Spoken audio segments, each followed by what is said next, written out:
Walter is a character who I think was long overdue for an update for a variety of reasons. For the record, I don't think he was ever a bad character. A free invincible chester with 9 slots, a budget beefalo that speeds up the early game, and complete immunity to insanity auras are all pretty decent perks, but it's clear that to most people his downsides were simply too punishing to justify picking him, especially since every character could just team a rider beefalo which was faster than Woby, and his slingshot was straight up garbage. But that all changed with the release of Walter's new skill tree, which honestly might just be the best skill tree they've put out so far. Not only can Woby now outrun a rider beefalo, giving her a proper niche as an alternative to beefalo, as opposed to simply being a worse version of them, but it's also less grindy to maintain that speed, since you can now turn monster jerky into Woby snacks that give Woby more hunger and never spoil. Add to that the ability to craft 3 times as much ammo as before, new ammo types, and the ability to finally upgrade your slingshot to increase its attack speed as well as a few other attributes, and yeah, Walter's a much more fun character now. Not only did they improve the things that didn't work, but they expanded on the things that already did, and all without having to add any crazy new abilities that had nothing to do with the original design of the character. But the question now is, just how good is this new version of Walter? Of course, that's a completely subjective question since DST is a sandbox game at the end of the day, but I'm a speedrunner, and we do speedruns in this channel, so of course I'm going to be testing how well he does in a speedrun environment. Now, if I were some other DST YouTuber, I would just do some boring boss rush and call it a day, but you know that's not the type of content that I like to do. I mean, day 51 boss rush as Maxwell? Go back to Weenie Hut Juniors with that kind of video. I need something more challenging to make a good showcase of Walter's new abilities. You might remember that a few months ago, I did the first ever no-hit run of all the major bosses, also using Walter, inspired by a challenge proposed by DST legend Don Johnny all the way back in 2019. I finished the run on day 37, a little under 5 hours, which is an okay time for an all major bosses completion, but I wasn't really trying to go fast since it wasn't meant to be a speedrun. I didn't pick Walter because he was the best option for the challenge, but because his upsides only really matter if you get hit, it was simply a lot of fun to be able to reap all of the benefits of playing him with none of the downsides. I was working on a commentated version of that run, but since a lot of updates have happened since then, I decided to just wait for Walter's skill tree to come out instead. My initial idea was to just redo the run but with his new abilities, but this ultimately seemed kind of boring since it would have just been the same run but easier, so I decided to make things a little more challenging for myself. The only thing harder than a no-hit run is a no-hit speedrun. After all, if the new Walter is any good, he should be able to handle a challenge such as this. So my goals for this video will be the following. I have to defeat all of the major bosses and activate the rifts. I cannot get hit by any enemy or telegraphed environmental hazard at any point, or else I have to start the run over from the beginning, and this includes getting hit while on a beefalo or while wearing a Snorkel shell, and I must complete the run in under 3.5 hours, which is a little over 25 in-game days. And in case you haven't watched my previous run, just so we're on the same page,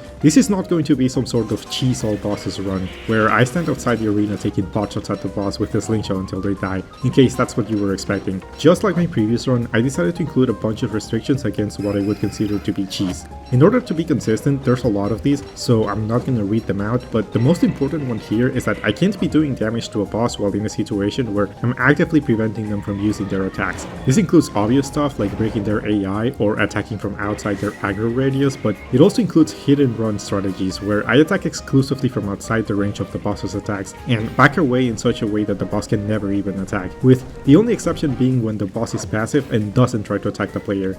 In my previous run, this effectively made the slingshot pointless, so I never used it, but in this run it means I will only be using the slingshot either in the same situations I would use a melee weapon or as a support tool. I will not be spamming slowdown rounds and firing shots while I stand in one place because the rules would not allow this.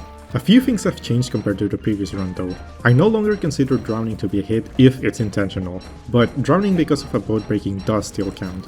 I no longer consider claws to be part of the major bosses because of its seasonal nature. This might seem like it'll make the run easier, but this is made up for by the fact that crafting has since been reworked and he now spams millions of projectiles at you and summons minions on top of that, compared to before where it literally only had one attack that could count as a hit, and it also happened to be the single most telegraphed attack in the entire game. Some may be wondering why it's even necessary to exclude seasonal bosses since claws spawns in early winter, but trust me, it makes perfect sense for a run this fast. I'm also giving myself more more freedom to use speedrun techniques, which makes sense since the point of using these is to go fast. Last time the only one I used was void walking to find the Atrium, but this one isn't even necessary anymore ever since they made it easier to find the tentacle that leads to the Atrium. I'm still not allowed to use crit outs to de-aggro enemies though.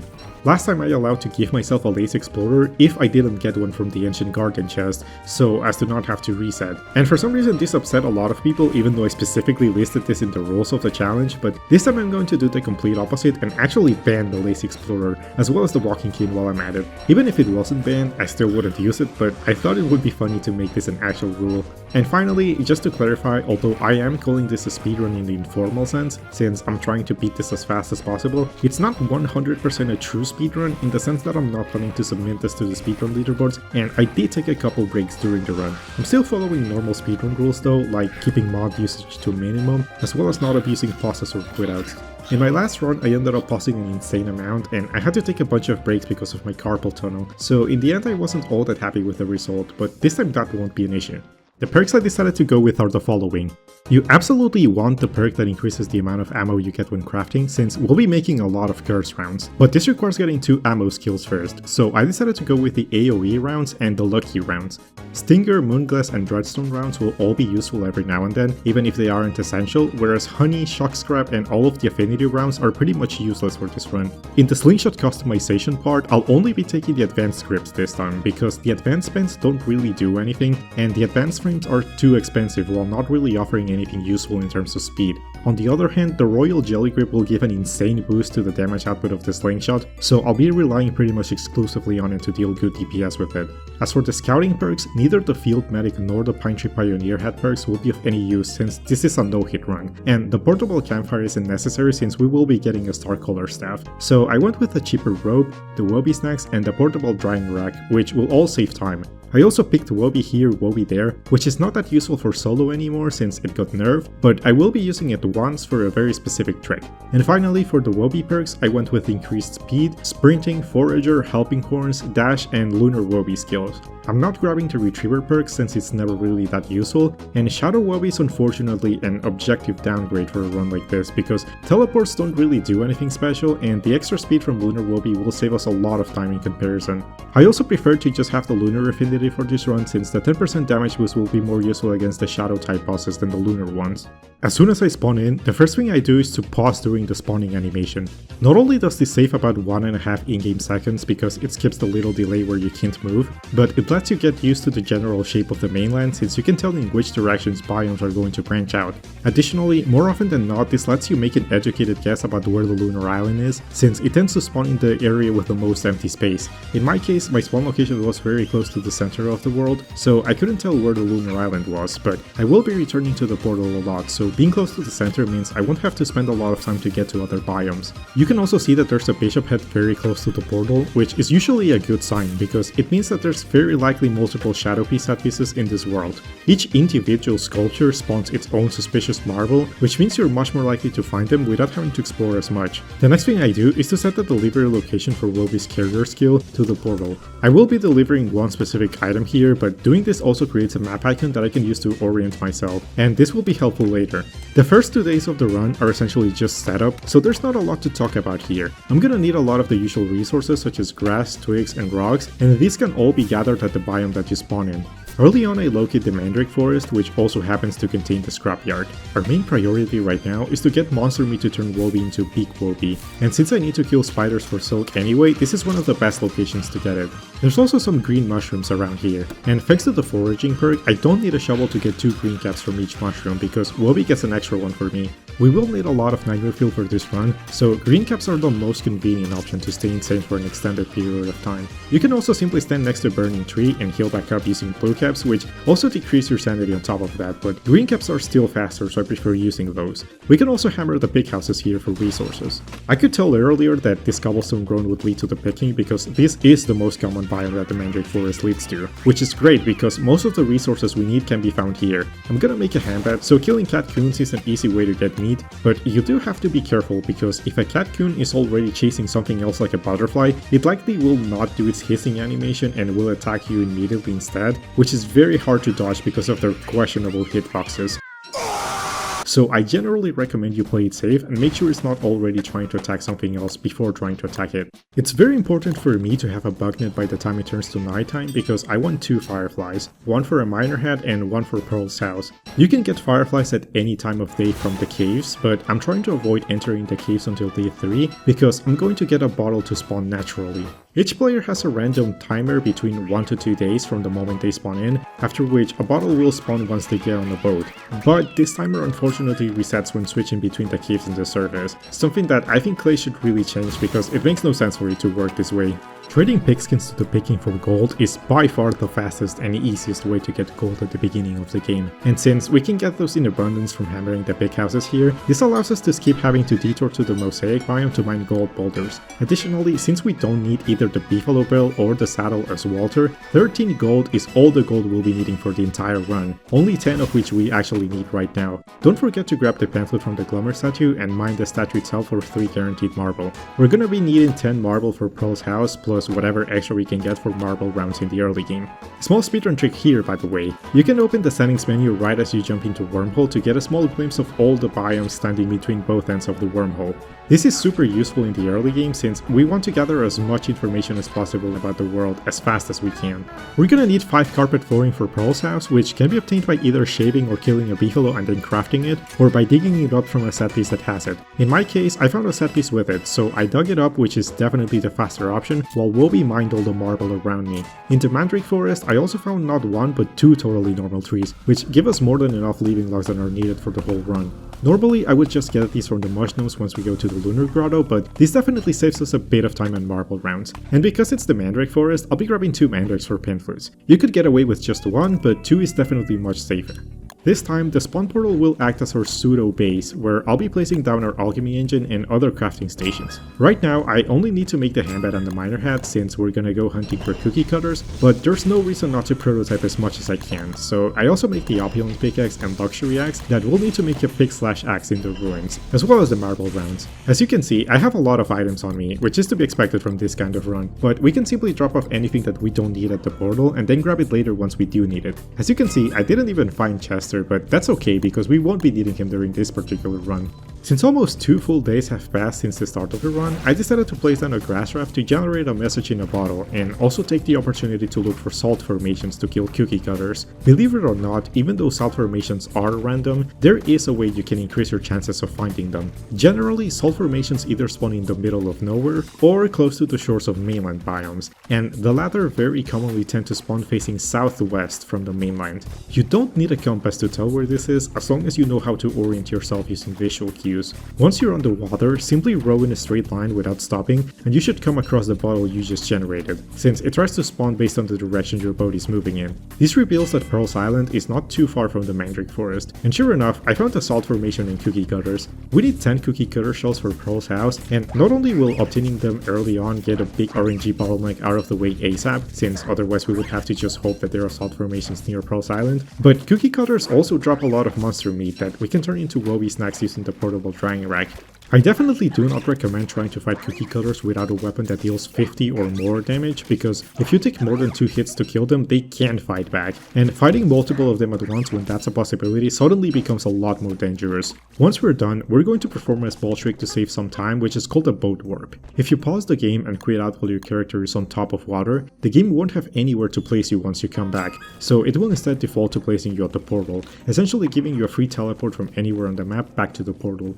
Up next, we'll quickly head down to the caves to get a few more things done before heading to Pearl's Island. I want to give her a pretty parasol while it's raining to get an easy point, but the first autumn rain happens between the night of day 4 and day 8, so I need to be there by the morning of day 6 to have a decently high chance that I'll be able to complete that task. One of the tasks requires us to go to the ruins, but we don't have enough time to do anything else since we're also gonna have to visit the archives or Moonrock, since we need 10 of those for Pearl's house, so I'll simply get the blueprint that we need and get out. Using a similar trick to what I did at the start of the run, you can eyeball where the exact center of the caves is, and this is really helpful because the Mud World biome always spawns close to that point, and all other cave biomes branch off from the Mud World, namely the Lichen Land, which is where we want to go right now.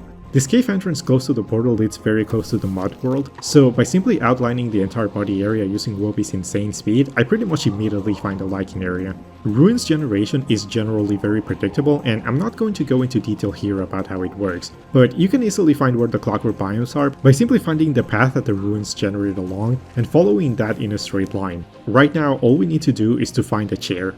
Already repaired chairs can usually be found at the entrance to the sacred biome, but if you don't want to go that far, you can also find a broken chair around the village biome, repair it, and then relock to spawn the resting horror. Either way, as long as you're insane, you'll be able to attack the resting horror and get its blueprint, since it always spawns in the first repaired chair that the player comes across. In my case, I used the green caps I gathered earlier to go insane, and then use this opportunity to stay insane for as long as possible so I can start farming nightmare fuel. We now need to find the blue mushroom biome, which leads to the Lunar grotto, which contains the archives. I could go into detail about how cave generation works, but it's actually completely irrelevant in this run, since Lunar Woby is so fast that I actually just decided to outline the muddy area instead to find all the biomes I'll need to come back to later. Along the way, I also find the Nightmare Werepig, which we won't be fighting yet, but it's always good to find it early on because mining the pillars gives you a guaranteed 9 marble, which when combined with the 3 you get from Glommer means you don't have to rely on randomly generating set pieces to obtain the 10 marble you need for Pearl's house. After what felt like seconds, I found the blue mushroom biome, and soon after that the archives. You'll almost always have to mine some boulders to get to the archives, but this is fine because we do need a stack of rocks for later on in the run, so this is a good opportunity to start mining for them. Once in the archives, all we need is 11 moon rock and then we leave. Since I'm on a really good pace, I decided to start shoveling grass tufts right away before going to Pearl's Island. We'll be needing 2 stacks of these for a boss fight later, and Pearl requires you to have a lot of grass anyway, so this is about as good a time as any to get this out of the way. I like to exit the caves through the blue mushroom forest because we'll have to come back here later with the iridescent gem anyway, so it'll save us some time, and it turns out this leads to the Mandrake forest, which is very close to the portal, so that's definitely appreciated. We do need a prestidigitator, so before going to Pearl's Island, I catch the 4 rabbits needed to make one, catch a couple butterflies, and pick up some flowers, and then grab everything needed for Pearl's quest. We'll be getting the Pearl in a single visit, so thankfully we're not going to have all of those items cluttering the floor around the portal for much longer. Once at the island, the first task that I'm gonna do is the chair, but since it's still nighttime, I decided to just hang some monster meat on the drying racks. This counts as a task, but within a day we'll be able to turn the 6 monster jerky into a dozen Woby snacks. Once it's daytime, I place the stone chair, get the sawhorse blueprint, and make a wooden chair on the boat as fast as possible. This lets us get Pearl on the boat, which prevents her from going back to her house during dusk without having to make any walls. Now, while waiting for it to rain, we can complete all the other tasks. I recommend only catching 1 or 2 butterflies on the mainland and then catching the rest here, because butterfly spawns are dependent on the number of players and not the number of flowers, so you'll have to spend a few minutes to get all 10 of them regardless. So it's best to do it while completing the other tasks. This is also a good opportunity to go insane and keep farming nightmare fuel. A few minutes later it starts raining, and since Pearl is on the boat, we can give her the pretty parasol to get another task done. Up next, we're going to clear the junk around her island, and this is really fun as Walter since Woby actually mines the shell clusters for you automatically as you pick them up, which makes them not clear your boat, and I think this is a really cute interaction between Walter and Woby, even if the developers were probably not thinking about it. There's only one more task left to do, which would usually have to be a fishing task, but thankfully there's a way to completely skip having to do either of those. It turns out if you simply leave and re-enter the game, you'll be able to get another point from Pearl sitting on the chair, since for some reason this resets the task. You can only do this once every 8 minutes though, since there is an internal timer for Pearl to actually sit on the chair, but as long as you relog at any point before those 8 minutes, you can get another point. This is almost certainly an oversight from the developers and will probably get removed sometime soon now that I'm showing it in a commentated run, but if there are any Clay developers watching this, I really wouldn't mind if this got removed if we got another easy task that could be done during autumn, like the lure plant task. Just making the lure plant spawn during autumn would make Pearl a lot more enjoyable to do early on, since the problem with the fishing tasks isn't that they take long to do, but that they're incredibly RNG dependent, and there really isn't much you can do if you get unlucky. Either way, with the Pearl finally obtained at the start of day 7, we just need to grab the monster jerky and go back to the mainland. The monster meat hasn't finished drying yet because it pauses drying when it rains, but it doesn't take that long to finish drying, and we can finally perform the final speedrun trick of this section using Woby's carrier skill. You see, whenever using Woby to deliver items somewhere, she's actually present at that location as soon as she disappears, but she's simply invisible. However, because any unique items inside Woby are dropped when a Walter player disconnects, we can send Woby to the portal and then perform a boat warp to effectively teleport ourselves and the Pearl to the portal without having to wait for the delivery time.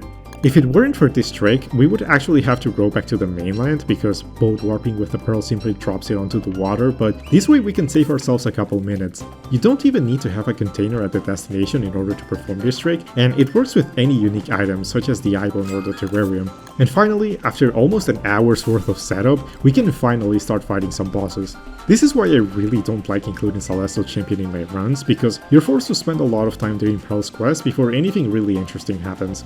The first boss we're going to kill is the Ancient Guardian, but since it's the Nightmare phase, it's a good opportunity to keep stocking up on Nightmare Fuel. We already found the Sacred Biome earlier, so finding the Labyrinth doesn't take long at all. But do keep in mind that it's more common for the Labyrinths to connect to Military than to Sacred, so if you find Military first, it's usually a good bet to check that first before going to Sacred. There's nothing particularly noteworthy about the Labyrinth. I do recommend checking at least some of the chests that are along the way for Nightmare Fuel, Fluid Fragments, and potentially gems, but this is mostly just a bonus.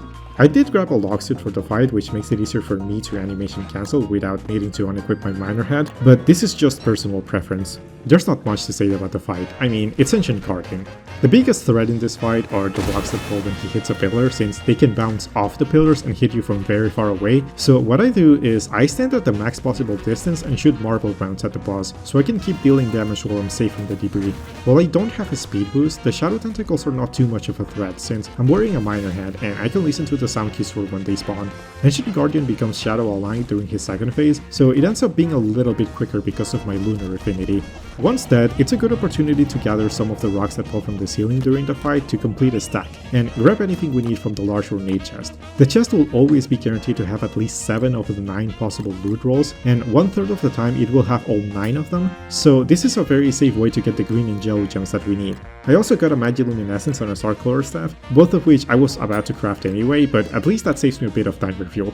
Don't forget that the Ancient Guardian is an excellent source of Fluid Fragments, of which we will be using about 60 throughout the entire run. And don't forget to grab the Ancient Key and learn the Pillar Scaffold blueprint. We'll need both of those things later. Since we're at the Sacred Biome, the stations are completely unguarded, so I repair the closest one I find, and then I make a pick/axe, a construction amulet, another Starcrawler staff and a deconstruction staff, 12 Thulecite walls for the Moonstone event, and prototype the curse rounds. If you didn't get a lot of Thulecite fragments from AG, don't worry, you can just convert Thulecite into fragments by crafting more walls and then hammering them. The only other thing we need from the ruins are the red, blue, and purple gems, but since we already got all of those, I don't have anything else to do here. I probably could have looked for more green gems, since if Dragonfly only dropped one of them, then I would have been forced to use another gem color that would make the crafting fight more difficult, but I decided to just take the risk. With the ruins out of the way, the next boss on the list is Bee Queen. We already have most of the preparation done for this boss, but we need a few more things first. I'll be prototyping some freeze rounds at the Prestidigitator, and with the purple and the red gem, I'll be making a Shadow Manipulator and a Fire Staff. I also pre-crafted the Pillar Scaffold and placed down a Think Tank to make a wooden boat that we'll need for the Crab King fight.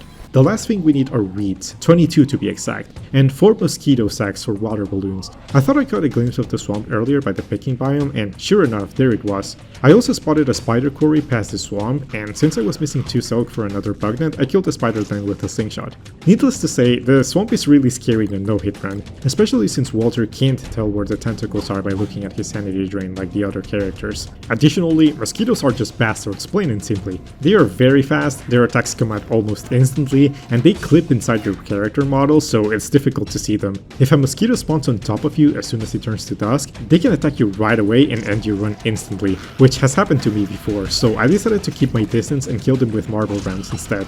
We need 4 water balloons, and you can either get 4 balloons and fill them up at a pond, or get ice by deconstructing mud turf and prototype 4 balloons using 2 mosquito sacks instead. I chose the former in case I needed the deconstruction staff or anything, but both methods are good. With that obtained, we can prototype 2 pen flutes, I can make the slingshot upgrade kit, and with that we're good to go. I'll not only be bringing the gear for the Bee Queen fight, but also for the Moonstone event and the Dragonfly fight, because the Bee Queen biome, Moonstone Forest, and Dragonfly Desert all tend to spawn around similar biomes, so it makes sense to expect them to be back to back.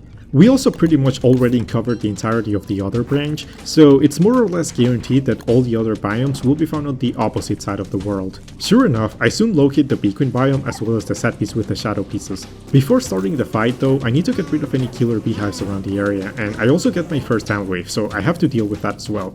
Bee Queen sounds like a nightmare to do hitless, but there are a lot of tools at our disposal to get the upper hand in this fight. In the first phase, start by killing all but one Grumblebee as usual, and then the Bee Queen won't spawn anymore until the last one dies.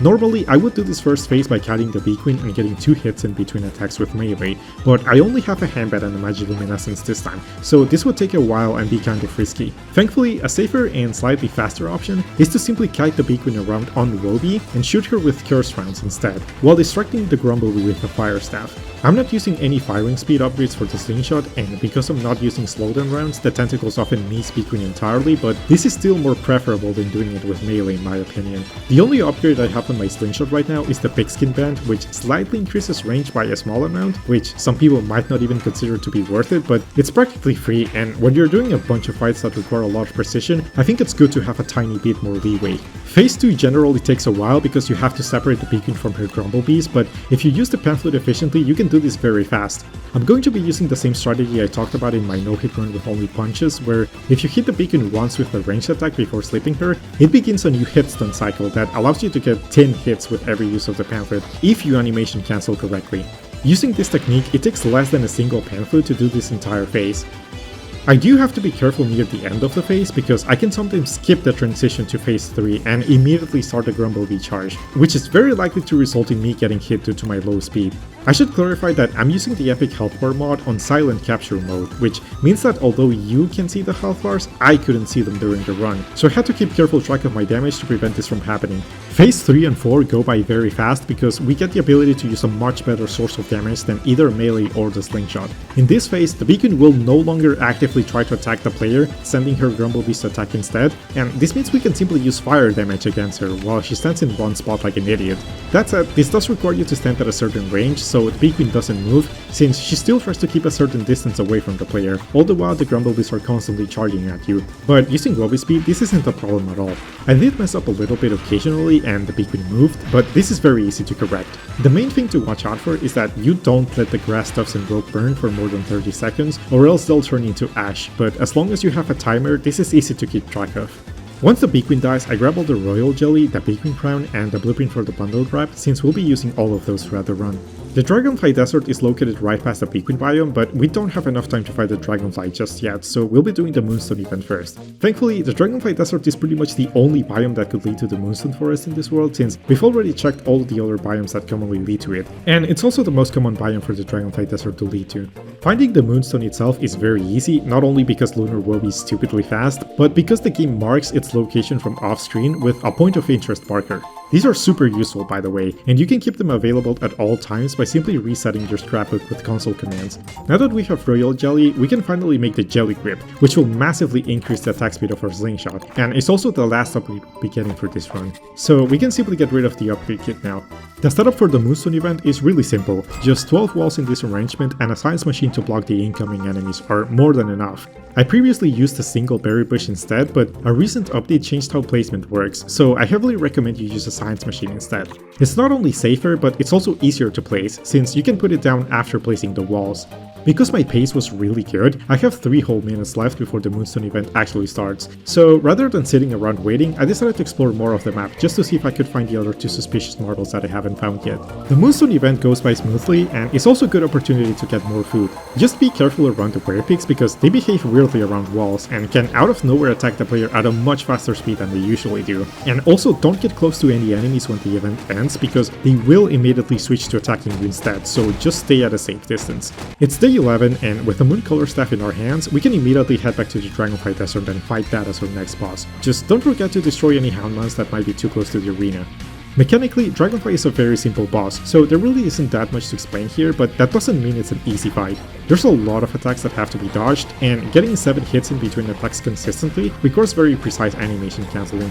I like to dodge this first attack with the slingshot, not because it's actually necessary, but because it looks really cool. Once the larvae start spawning, my strategy will be to use freeze rounds to kill them instantly. It takes 2 freeze rounds to kill 1 larvae, and a single blue gem gives you 30 of them. So since Dragonfly will spawn 18 larvae throughout the whole fight, that means in each phase I have to kill at least 1 of the larvae with a handbag and then freeze the rest. This whole process can be pretty scary if you've never fought Dragonfly without walls before, especially since where the Dragonfly chooses to spawn each larva is completely random, but I've done this fight a million times before, so this isn't anything special for me.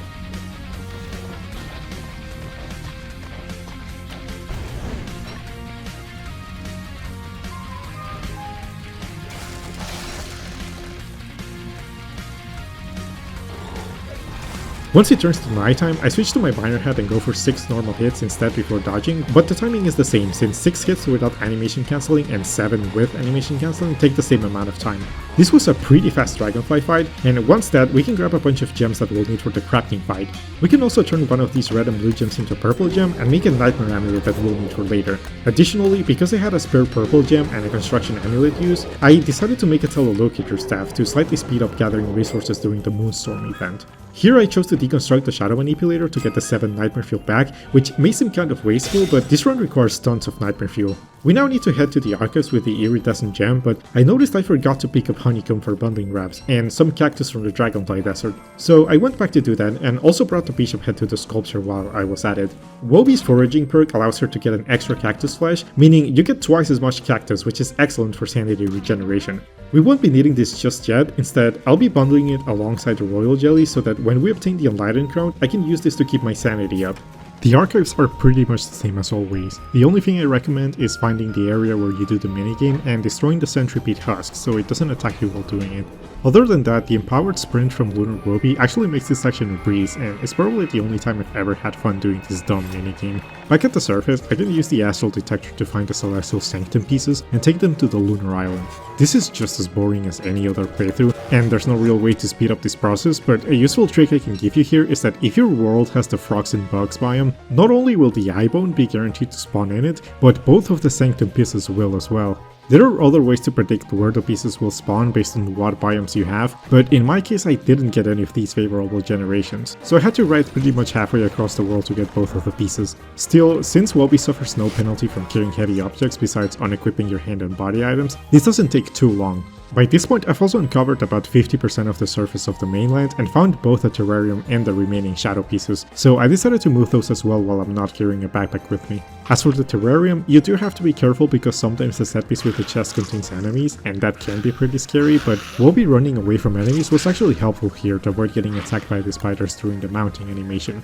After grabbing everything I'll need for the Crab King fight, we can now head to the Lunar Island. The only dangers here are the moon spiders and the occasional gestalt that can spawn if your sanity is too high. Moon spiders are very fast and they have a ranged attack that is RNG in whether it hits you or not, so if you're not on Woby, I highly recommend you avoid getting their aggro altogether. As for gestalts, even though they don't deal any damage, they still cause a stagger animation, so that would also count as a hit. A useful trick for assembling the altars is that the detection for whether a triangle of fissures is valid is actually more lenient than you might think, so almost any 3 fissures in close proximity will work to activate the Moonstorms. The game always generates a perfect triangle of fissures somewhere on the Lunar Island, but these can sometimes spawn on the satellite islands instead, so I almost always just use the first valley triangle I come across to build the altars. After dealing with our second Hound Wave, which can be pretty scary since hounds on the Lunar Island can revive, we can prototype glass rounds which are super cheap, do 51 damage, and have an AoE effect, which will be quite nice for a few fights. It's worth noting that you can also make Stinger rounds for the same purpose, but Stinger rounds deal less damage, so I went with glass rounds instead because they are a better alternative for dealing with regular mobs, and I made both patches with the Stingers instead. Once the Celestial Sanctum pieces and the Celestial Altar have been assembled, the Astral Detector will then point towards the location of the Crab King, so that will be our next boss.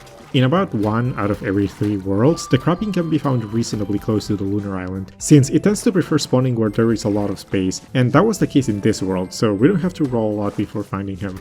This is the first fight where I'll be exclusively using the slingshot as my weapon, which may seem a little strange, but with the right strategies and techniques, this thing is absolutely the best damage source that Walter can obtain at this stage in the game. You see, the Jelly Grip allows you to perform a technique known as jelly cancelling. Under most circumstances, the wind-up animation of the slingshot takes too long for animation cancelling to increase your DPS. However, this is not the case for the Jelly Grip, which has a very fast startup animation alongside a normal recovery. This means you can do animation cancelling with the Jelly Grip to get a noticeable increase to your DPS. In fact, if you do it correctly, the attack speed with the Jelly Grip becomes ever so slightly faster than the attack speed of the Void Grip at max ramp up, meaning that this technique turns the Jelly Grip into the undisputed best in slot option when it comes to slingshot grips. Do keep in mind that the timing is slightly different than regular animation cancelling, because with the Jelly Grip you're aiming for an attack speed of about 2.3 attacks per second, which is somewhat slower than the melee animation cancelling attack speed of 2.5 attacks per second.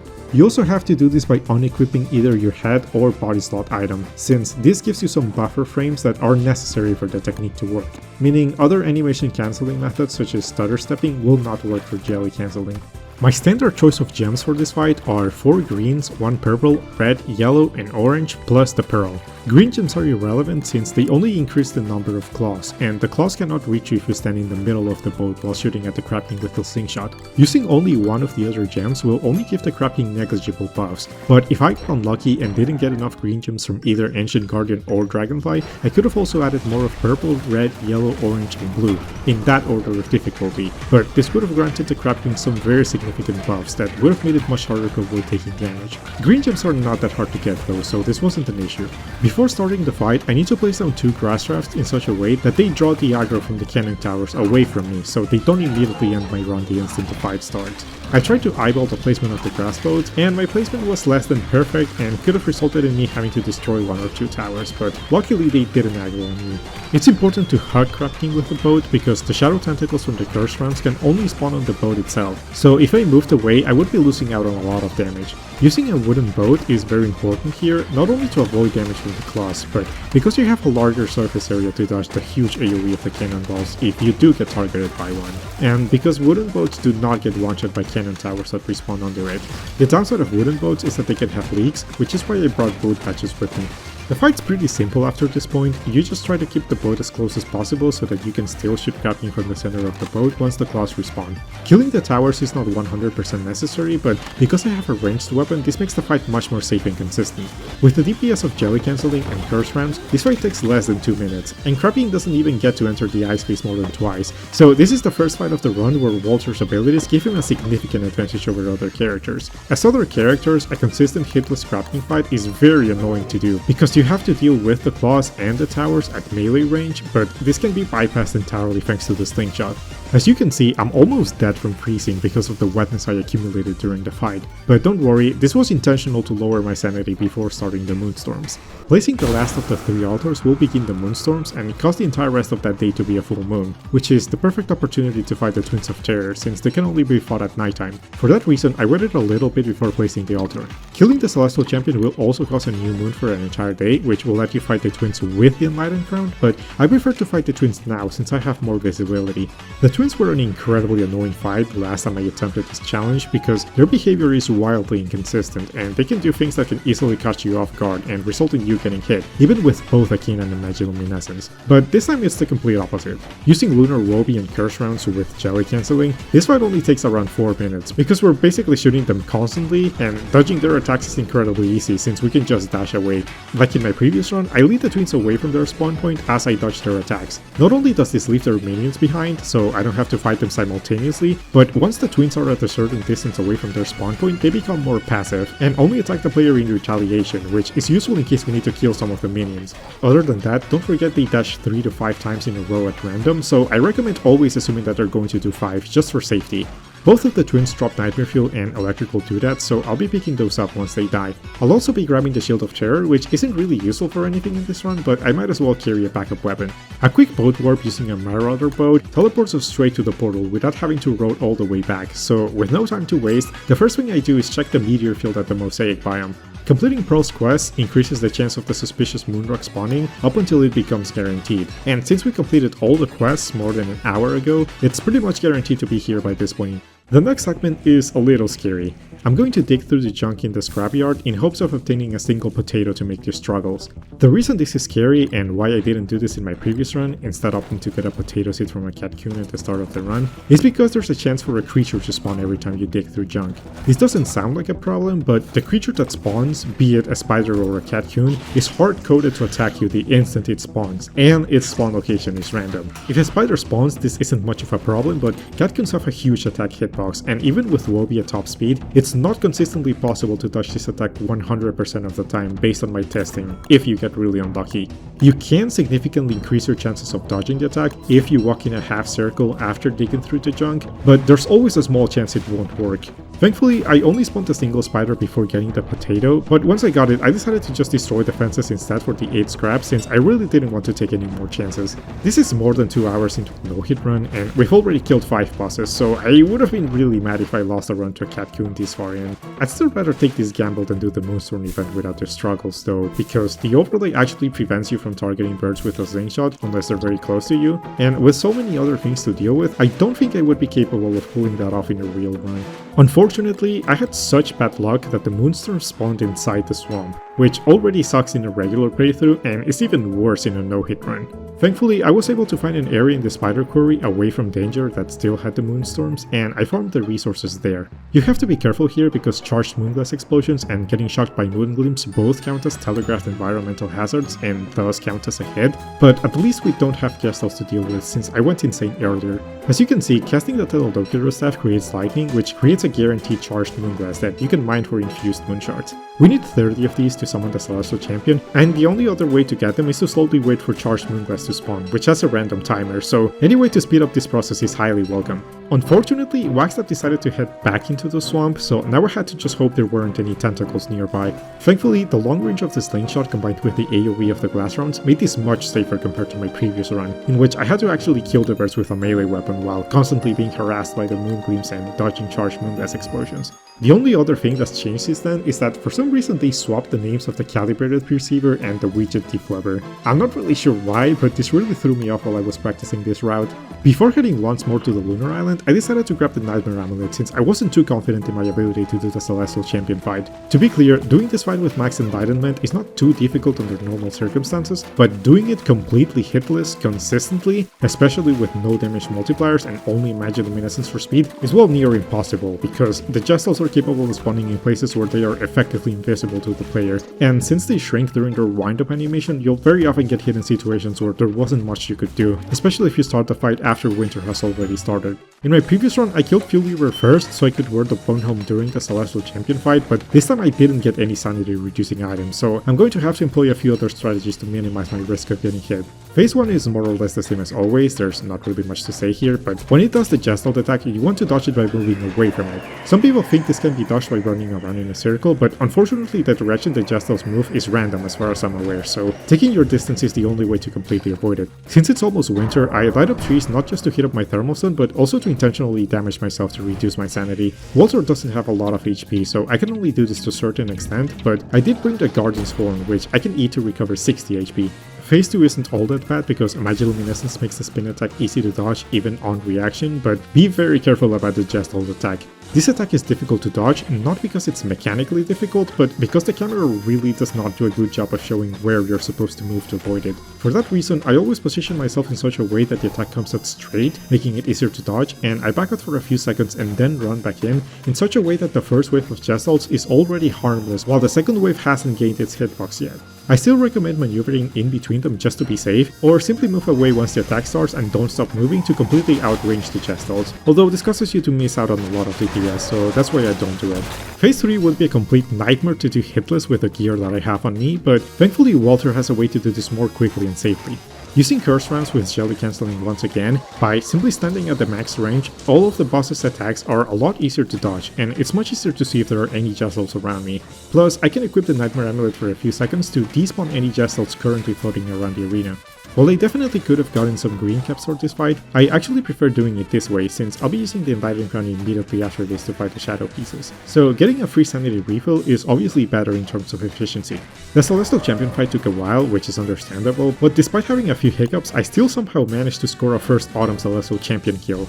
That alone would already be incredibly difficult for most people, but we also managed to kill Ancient Guardian, Bee Queen, Dragonfly, the Twins of Terror, and we assembled the Shadow Pieces on top of that, all without taking a single hit. And we didn't even have to use cheese methods or damage multipliers to achieve this. Since one of the objectives of the run is to activate the rifts, I have to give the Enlightened Shard to Wagstaff, which takes me a painfully long time to find. Seriously, this is like searching for a needle in a haystack. Doing this causes the rest of the day to become a permanent new moon, similar to when you activate the Moonstorms, which we can take advantage of to fight the Shadow Pieces right away since they can only be spawned during a new moon. That said, in this specific run, this happened during day 21, which would already be a new moon by default, so killing the Celestial Champion didn't really really change anything this time. We can also mine the dead body of the Celestial Champion to get the Enlightened Crown, the actual reward for completing this questline, and the last item that we need to achieve our maximum damage output. Walter is actually excellent at using this item, because not only do the Jestel Streaker when using the slingshot at any range, but he has 200 max sanity, and the fact that he's immune to insanity auras means he needs significantly less sanity food to maintain the 85% threshold needed to benefit from the crown during a fight, while still receiving the sanity boost from wearing it, since the crown is considered a magic item and not a clothing item. The upgraded Celestial Orb is also dropped, which acts as one of the Celestial Altars, and since we have a lot of moon glass from the fight, we can quickly make 2 glass axes that will be needed for the Toadstool fight. With all that done, we can boat warp once again to instantly reappear at the portal and skip having to roll all the way back, giving us plenty of time to fight the shadow pieces. Just be really careful when near the water around the Lunar Island because it's winter now and moon pangolins can spawn which are hostile and can aggro on you almost immediately after spawning in. So to avoid this, try to get onto a boat as fast as possible while on Woby since they can't reach you there. I do have to clarify that because I'm using the Don't Starve Alone mod to reduce input latency, a small glitch happens here. Normally, boat warping after activating the new moon would cause it to become daytime again, since the game just does this when there are no players on the server for some reason, but that doesn't happen while this mod is activated. Normally, these kinds of interactions would not be allowed in a speedrun since they are not possible under vanilla circumstances, but like I said, since this is just an informal speedrun, I'm fine allowing myself to fight the shadow pieces a couple minutes earlier than would be possible otherwise, since it would still be a new moon once it turned to nighttime. I'm not sure if I've already mentioned this, but Basilisks are bastards. They can chase the player very far away and their attacks come out incredibly fast, so if they aggro onto you and you ignore them, they can easily hit you while you're not paying attention. For this reason, I always try to kill them if there are any open cave entrances near places where I'll be standing still for more than a few seconds. Thankfully, they only have 50 HP and they're harmless until they do their screaming animation, so killing them with a slingshot is completely safe. We do get our third hound wave of the run right before starting the fight, and we definitely don't want to deal with that mid-fight, so I just wait for them to spawn while hitting up my thermal stone. Also, don't forget to disable Woby's Helping Horns ability when they're here, because for some reason she will actually start the shadow pieces fight for you, so you definitely don't want that to happen. With the extra DPS from the Enlightened Crown, it's possible to perform a precise setup that allows you to consistently get 9 hits on the Shadow Knight without it fighting back right after spawning it, which does just enough damage to kill it at the start of the fight, allowing you to skip phase 1, which is by far the hardest part of this fight as a character with no damage multipliers.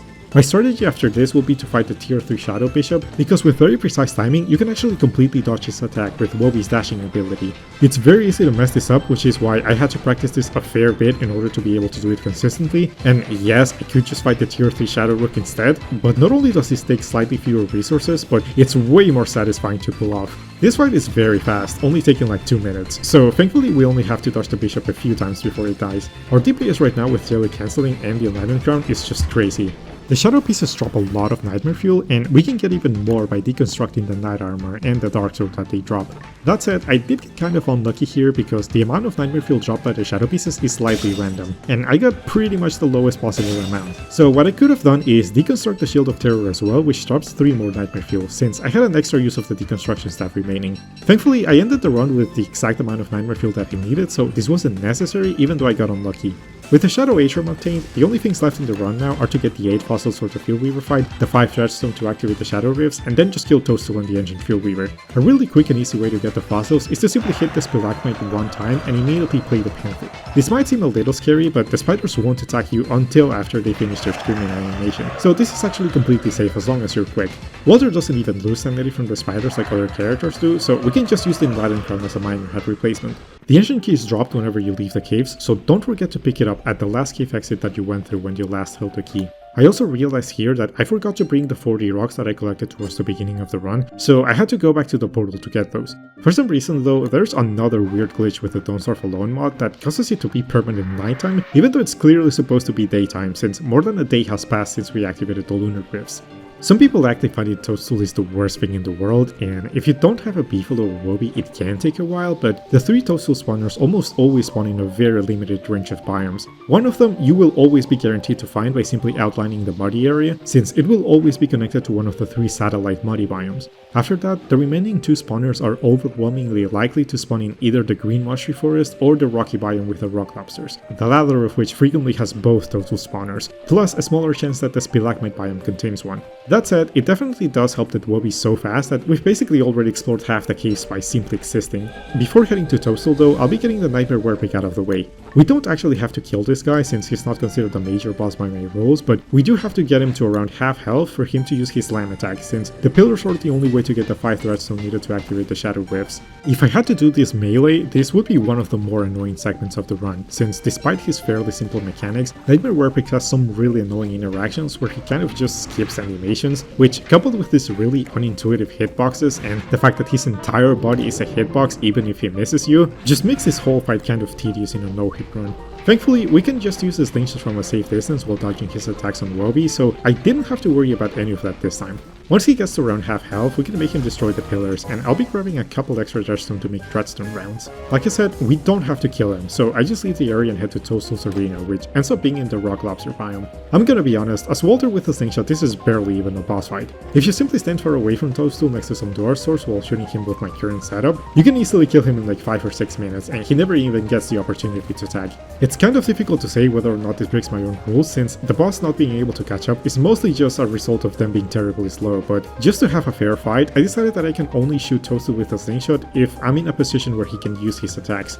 There's a cool trick you can do here if you swap the controller. Normally, you wouldn't be able to place more than 2 dwarf swords in the same place, but the game does allow you to do this if you're using a controller. About 10 dwarf swords give you more sanity than it takes to use the enlightened crown constantly, so this means we don't need any sanity food for this fight. Other than that, it's just a Toadstool fight, so there's really not that much to explain. This is basically the same as in my previous Walter run, except I'm using freeze rounds instead of an ice staff to freeze the boss, and I built a pillar to protect myself from earthquakes. I'm gonna be honest, I had no idea this item even existed when I did my previous run, which is why in that run I ended up doing a much more difficult version of the fight for literally no reason, where I had to take a lot of distance every time he used a ground theft attack due to the bouncing rocks. This fight does take quite a few curse rounds, I think I made like 15 batches of them, but getting those materials is still undoubtedly faster than making 4 Thulicite clubs or dealing with the low DPS of a handbat. I did play a bit poorly during this fight, since what should have been a 7 or 8 minute fight ended up being 9.5 minutes long, which might have been because a bunch of bunnymen showed up out of nowhere and forced me to stun the boss more than usual, or maybe I just wasn't being aggressive enough. But I wasn't able to kill Toadstool during the last piece of score caps, and instead I decided to finish him off while in his super powered form because I ran out of Moongas access to chop the trees quickly. Either way, like I said, I only fought him like this because of my own rules, so if you want to fight Toadstool as Walter yourself, just stand far away from the boss and the fight will be much faster and easier. With Toadstool out of the way, the only things left to do to complete the run are to find the tentacle that leads to the Atrium and kill the ancient Fuelweaver. The tentacle is now guaranteed to spawn in either the Green Mushy Forest or the Big Guano biome, so finding it is much easier now. I usually just check the biome that is closest to me, and sure enough, there it is. Taking down the tentacle is trivial with the slingshot, and we don't even have to kill the bishops to get through. A quick trick to find the ancient gatewood quickly is that in 90% of worlds, the gatewood will generate at the opposite end of the Atrium across from where the Atrium bridge is, in a straight line. The Atrium Bridge, or Atrium Entrance, is that little piece of land that looks like a Dorito that indicates where the Atrium has generated. This is actually considered part of the Atrium. The Atrium Bridge usually generates at the end of a straight path, just like the clockwork biomes, so eyeballing this is trivially easy for me, and I find the gateway within seconds. It obviously also helps to reset your scrapbook, so you can see the point of interest marker once you're close to the gateway. Using a piece of turf, I cast on 4 dwarf swords in specific locations, not just to avoid freezing, but to block the range of the Fuelweaver's bone cage, because being caged by the Fuelweaver counts as a hit, so we have to dodge it. Since the health bars are not visible to me, I'll be using dreadstone rounds for the first phase because their damage is consistent on my curse rounds, which will help me tell when to leave him out of the circle.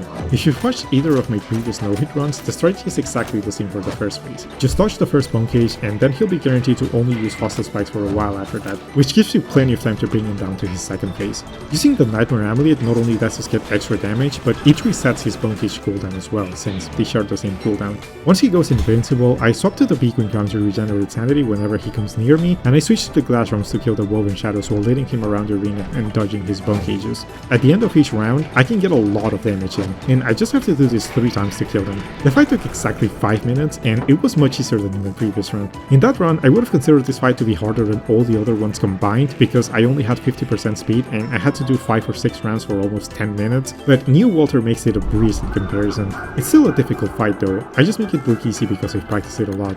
Giving 5 dreadstone to the Beckoning Hands activates the Shadow Rifts, and that's the end of the run. In 3 hours, 16 minutes and 30 seconds, or a little over 24.5 in-game days, we've officially killed Ancient Guardian, P-Queen, Dragonfly, Crab King, the Twins of Terror, Celestial Champion, Shadow Pieces, Toadstool, Ancient Fuelweaver, and activated both the Lunar and Shadow Rifts, all without cheese strategies and without getting hit a single time. So, is the new Walter any good? I would say yeah. I don't think he's going to become the new speedrun king or anything, but even though Wolfman would have definitely done a run like this faster, I don't think a run with him would have been quite as comfortable as this one. Walter definitely requires a lot more skill to play at his maximum potential, but I think he has a lot to offer in exchange for that, and I think Clay did a really good job with his skill tree.